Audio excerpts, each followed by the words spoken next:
காலம் காட்டும். நம்ம பேசுகிற பேச்சில் இவர் எந்த நேரத்தில் பண்ண போகிறாரு இந்த வேலையை, பேசுகிறத, பார்க்கறத, எழுதுறத, கேட்கறத, இதெல்லாம் எப்போ பண்ண போகிறாரு அப்படிங்கிறது தான் டென்ஸ் ஃபார்ம்.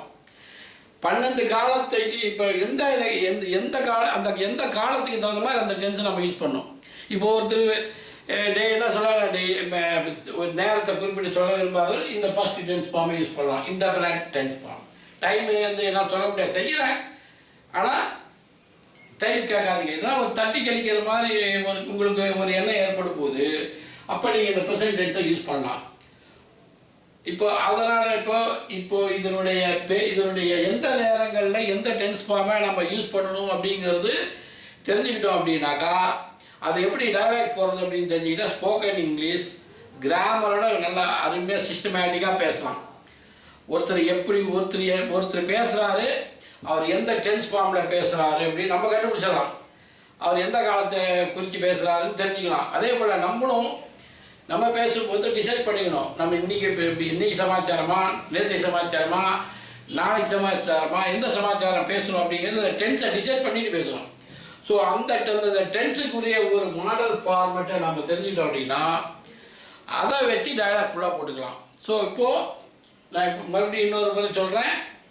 12 டென்ஸ் ஃபார்முக்கும் பாசிட்டிவாக எப்படி சொல்கிறது, நெகட்டிவாக எப்படி சொல்கிறது, எஸ் ஆர் நோ கொஸ்டின் எப்படி போகிறது, கொஸ்டின் டேக்ஸ் எப்படி பண்ணுறது, டபிள்யூஎஸ் கொஸ்டின் எப்படி பண்ணுறது, அது ஆச்சரியமாக எப்படி சொல்கிறது, இல்லை சோகமாக எப்படி சொல்கிறது, இப்படியெல்லாம் பல விதங்களே நம்ம சொல்ல முடியும்.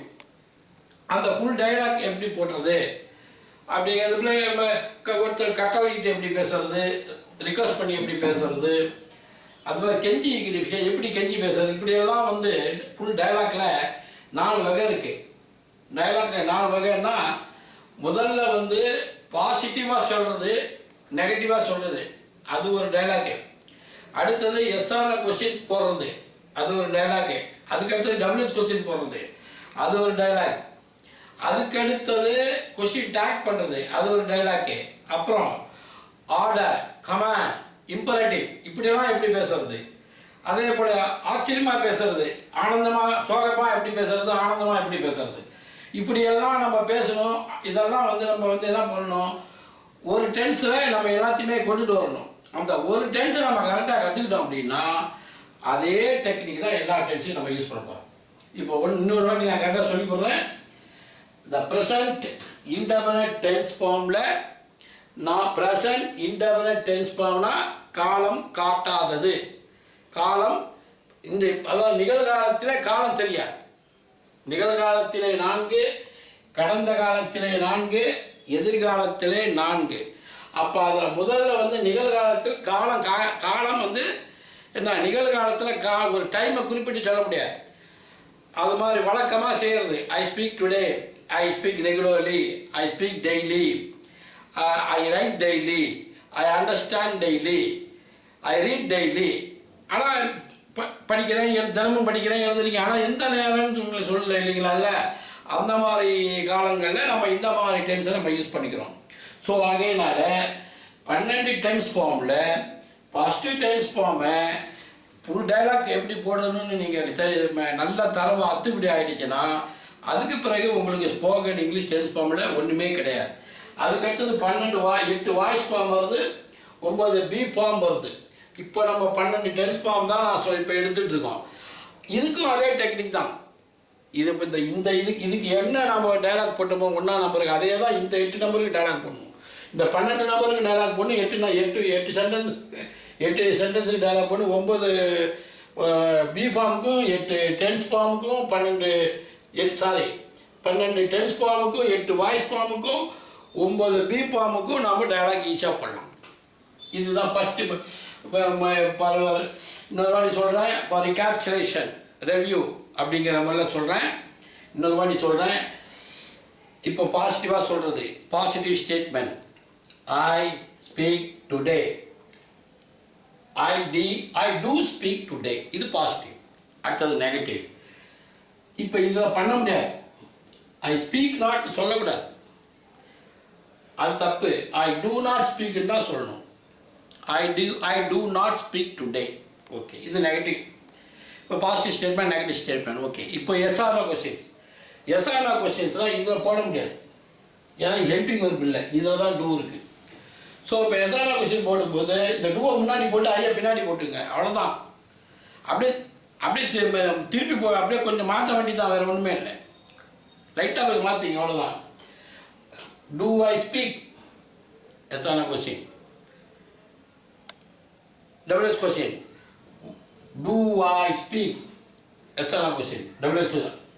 Why do I speak? When do I speak? Where do I speak? How do I speak? How long do I speak? How much do I speak?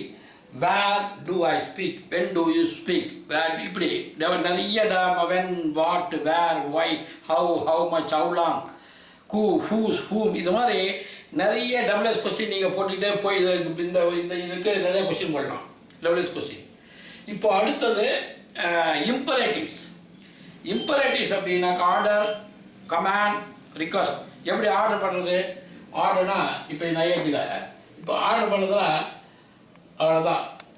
சும்மா இதை மட்டும் சொல்லுவேன், speak, I say you speak, இது order. ஐ சே அது மாதிரி இப்போ இந்த இடத்துக்கு ஐ பதிலாக இது யூவாக எடுத்துங்க. கேள்வி, I say you speak, order.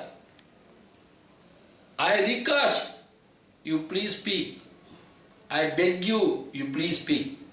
இதெல்லாம் வந்து ஆர்டர், கமாண்ட், ரிக்வெஸ்ட். அதெல்லாம் பார்க்கும்போது ஸ்ட்ரெயிட்டாகவே நீங்கள் இந்த வெர்பை யூஸ் பண்ணிக்கலாம். நேராக இந்த ஸ்பீக்கிங்கிற இதை இன்றைக்கி டெய்லி பண்ணலாம். Speak, this is my order. I say you speak, this my order. I request you please speak, request. I beg you please speak. So இது இட்டுட்டு இதை மட்டும் என்ன சொல்லலாம், ஆர்டர், கமாண்ட், ரிக்வெஸ்ட்டில் சொல்கிறான். இப்போ அதே போல் எக்ஸ்க்ளமேஷன் சொல்லுவாங்க. எக்ஸ்க்ளமேஷன்னா ஆச்சரியமாக சொல்லுது. இது மட்டும் எடுத்துங்க.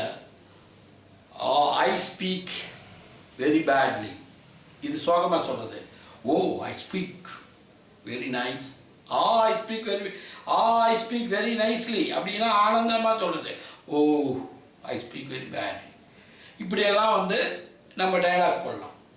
ஸோ ப்ரெசன்ட் டென்ஸ் ஃபார்மில் எப்படி பாசிட்டிவாக பேசுறது, எப்படி நெகட்டிவாக பேசுறது, எப்படி எஸ்ஆர்ஓ கொஸ்டின் போடுறது, எப்படி டபிள்யூஎஸ் கொஸ்டின் போடுறது, எப்படி கொஸ்டின் டேக் பண்ணுறது, அப்புறம் கமாண்ட் எப்படி கொடுக்கறது, ரிக்வெஸ்ட் எப்படி பண்ணுறது, இப்படியெல்லாம் நாம் ஒரு டென்ஸை எடுத்து அதில் தரவாக ஃபுல்லாக டயலாக் போட கற்றுக்கிட்டோம் அப்படின்னா அதுதான் உங்களுக்கு ஃபண்டமெண்டல் பேசிக் ஸ்கில். அது ஃபவுண்டேஷன் ஸ்ட்ராங். அதை பேஸ் பண்ணி அதே டெக்னிக் எல்லா tense form, voice form, be ஃபார்முக்கு போகணும், அவ்வளோதான்.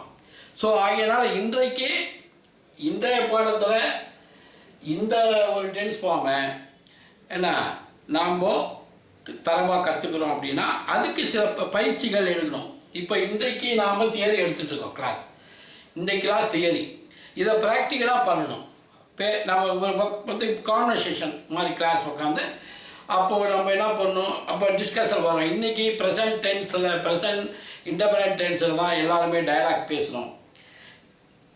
பாசிட்டிவாக பேசணும், நெகட்டிவாக பேசணும், எஸ்ஆர்ஆர் கொஸ்டின் போடணும், டபிள்யூஎஸ் கொஸ்டின் போடணும், இம்பரேட்டிவாக பேசணும், எக்ஸ்ட்ராவேட்டிவாக பேசணும், எல்லாமே டயலாகில் வரணும். நாளைக்கு ப்ராக்டிக்கல் கிளாஸ் உங்களுக்கு. இப்போ இன்றைக்கி இது தியரியை பேஸ் பண்ணி நாளைக்கு ப்ராக்டிக்கல். நாளைக்கு ப்ராக்டிக்கல் கிளாஸ் எடுக்கும்போது முன்னாடி நேற்று பின்னைய பாடத்தை சொல்லிவிட்டு நம்ம மறுபடியும் ரிகேப்சர் பண்ணிட்டு தான் ப்ராக்டிக்கலாக போக போகிறோம்.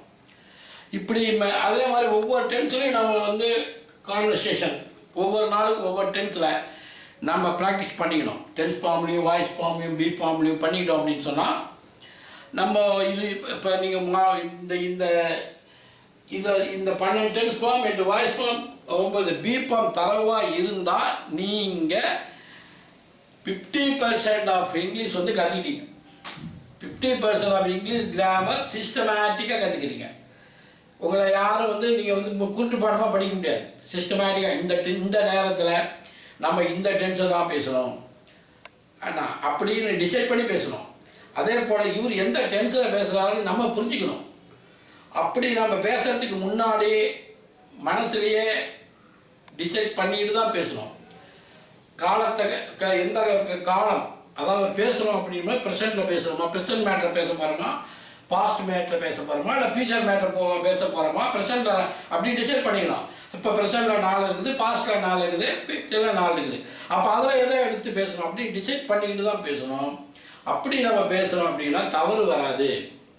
நம்முடைய கிராமர், நம்முடைய ஸ்போக்கன் இங்கிலீஷ் சிஸ்டமேட்டிக்காக வித் கிராமரோடு நல்லா அருமையாக இருக்குது. கன்ஃபியூஷன் இல்லை. நம்ம கூட்டுப்பாடமாக படிக்கிறதுனால கன்ஃபியூஸ் வரும். நமக்கே அதில் ஒரு திருப்தி இருக்காது. ஆனால் நம்ம சிஸ்டமேட்டிக்காக படிக்க போகிறோம். இதில் நாம் சிஸ்டமேட்டிக்காக பேசணும். அடுத்தவங்க பேசுகிறவர் பேசுகிறவர் நம்ம அவருக்கு சரியாக பேசுகிறாரு நம்மளை கண்டுபிடிச்சிடலாம். அவர் இந்த காலத்தை அவர் பேசுகிறது எந்த காலத்தை பற்றி பேசுகிறார், நிகழ்காலத்தையா கடந்த காலத்தையா எதிர்காலத்தை பற்றி பேசுகிறாரா? சரி, அவர் அந்த நிகழ்காலத்தில் எந்த நேரத்தை குறிப்பிட்றாரு அப்படிங்கிறதையெல்லாம் நம்ம டிசைட் பண்ணிக்கணும். அப்போ அவர் பேசும்போது நமக்கு புரியும். இவர் பேசுகிறார் அப்படிலாம் நம்ம அப்படி அவர் பேசுகிறத நம்ம புரிஞ்சுக்கணும். நம்ம அதுக்கு தகுந்த மாதிரி சரியாக பேசணும்.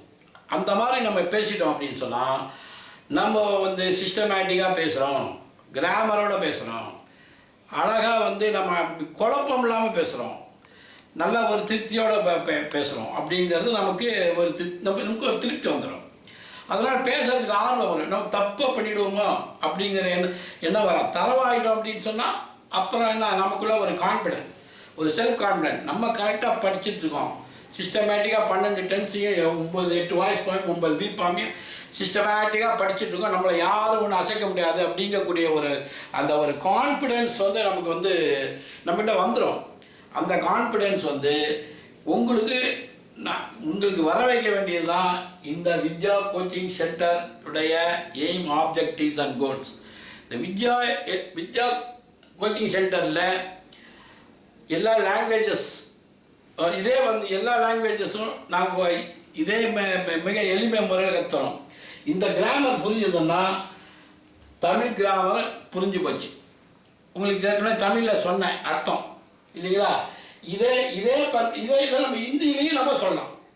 அப்போ ஆங்கில இலக்கணம் சரியாக தெரிந்தவருக்கு தமிழ் இலக்கம் நன்றாக அறிய வரும்.